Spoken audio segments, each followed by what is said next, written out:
Breaking news, former Minister of Foreign Affairs Yusuf Tugar is asking Bauchi residents that they should stop blocking Fulani herders from their farmlands so that they can avoid terrorist killings. I repeat, former Minister of Foreign Affairs under Tinubu is asking Bauchi residents that they should stop blocking Fulani from their farmland so that they can avoid terrorist killings. Mind you, Yusuf Tuga is a Fulani politician. He's asking Bauchi indigenes that they should not stop Fulani from grazing on their farmlands, their crops. He's asking them to give Fulani an open road into their farmlands, except they want terrorist attacks. Let's move on. Let's look at the story. The immediate past Minister of Foreign Affairs and former Minister under Bola Tinubu administration, Yusuf Tuga, has called on residents of Bauchi State to stop blocking Fulani herders from accessing grazing routes, linking land use disputes to rising insecurity in parts of the country. Tuga made the remarks on Sunday during an interaction with journalists in Bauchi, where he spoke on the causes of banditry and other security challenges ahead of his governorship ambition in the state. He is a Fulani politician wanting to run for the role of governor in Bauchi State, and he is making this statement asking indigenes, residents of Bauchi State, allow Fulani to carry your cows into your farms so that the cows can destroy your crops. If you don't allow them, there will be terrorist attacks. That is somebody that was governor of Bauchi State. Let's move on.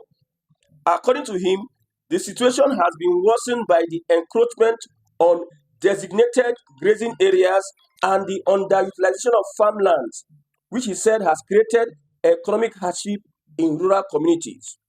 Tuga maintained that when pastoralists, he's calling the Fulani herdsmen pastoralists, are denied access to grazing routes and agricultural lands are not effectively utilized, it increases frustration that can escalate into insecurity.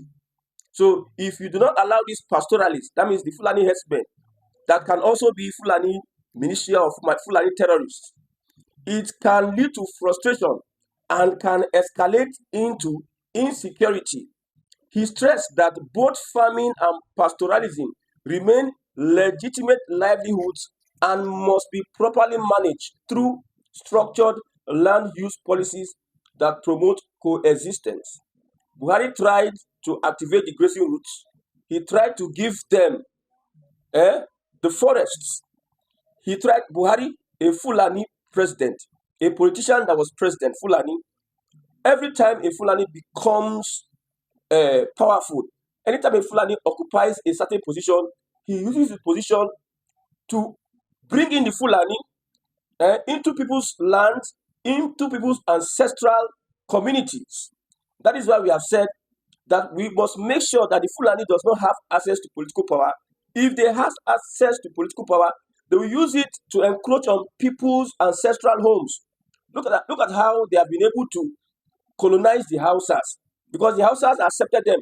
From there, they killed their kings, took over their kingdoms, and they are the ones in power. Look at Kano State. Top 5 persons in Kano are Fulani. Kano State is a Hausa state, but the Hausas are not in power. Most of the commissioners, most of the local government chairmen, they are Fulani. Fulani is a minority tribe. Hausa is majority tribe in Nigeria. In fact, in the whole of Nigeria, Hausa has the highest population. But because of the kind of manipulation the Fulani used in infiltrating them, this is Yusuf Tuga that wants to become a governor of Bauchi State. He's telling the Bauchi residents that they should allow Fulani into their farms. We know the havoc that the Fulani has caused. These farmer header clashes, we know the people that are perpetrating this evil, these Fulanis. We have said it that a Fulani go to a particular place, purchase a land, purchase an area where you can feed your livestock. An Igbo man goes to Kano State, he buys a property that he uses for his business. Why is the Fulani now different? That's why I said, if you allow the Fulani hold political power, they will use it to oppress you, use it to destroy you. The Fulani has an agenda, and that agenda is to Islamize the country, use Sharia, eh, put everybody under their rule. They have done it with the Hausa. It worked, and they are extending it to the south. Look at Kwara State. Look at Yoruba communities. People are running away from their ancestral homes. This is an example of what the Fulani does. So he was foreign minister under Tinubu. He resigned and he's going to vie for governorship in Bauchi State. And look at what he's saying. That means if he becomes governor, he's going to allow the Fulani access into people's farmlands. The people have farmlands, they are using it for their own livelihood. I have a farm, I plant corn, I plant cassava, I plant maize for my own existence. The Fulani has his own cows. If he wants to feed his cows, he knows what to do than carrying your cows into my cassava farms, and pull my cassava and feed your cow. So what sense is Yusuf Tugar making? So the Nigerian government will now be catering for the Fulani. Every other person does business. They purchase the land, they rent facility, whatever. It is only the Fulani that wants the government, the Nigerian government, to give them free land, grazing routes, open grazing, water resources, all have you, ranching. Now, we have advised that they carry out ranching because this is open grazing. It is causing a lot of farmer header clashes.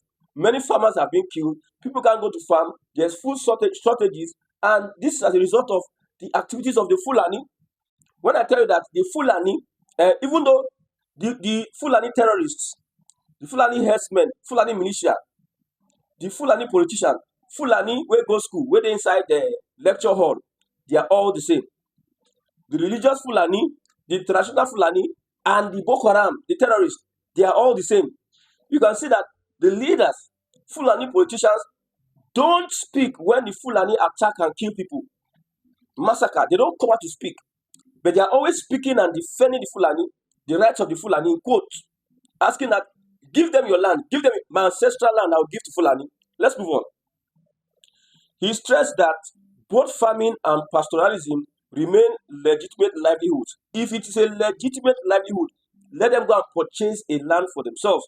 Not you carry your own and you start killing people, encroaching on their own source of livelihood.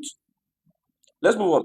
The former minister called for stronger collaboration among traditional rulers, local government authorities, and communities to address land-related disputes and reduce farmer header tensions. He added that tackling land use imbalance alongside addressing unemployment and economic exclusion would play a key role in reducing insecurity and promoting stability in Bauchi State and beyond.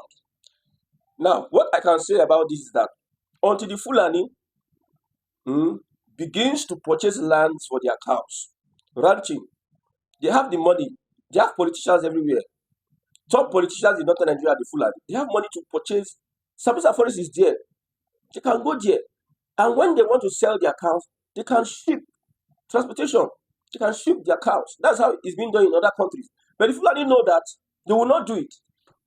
The Fulani header, they are moving from one place to another, is a means of conquering places, conquering lands.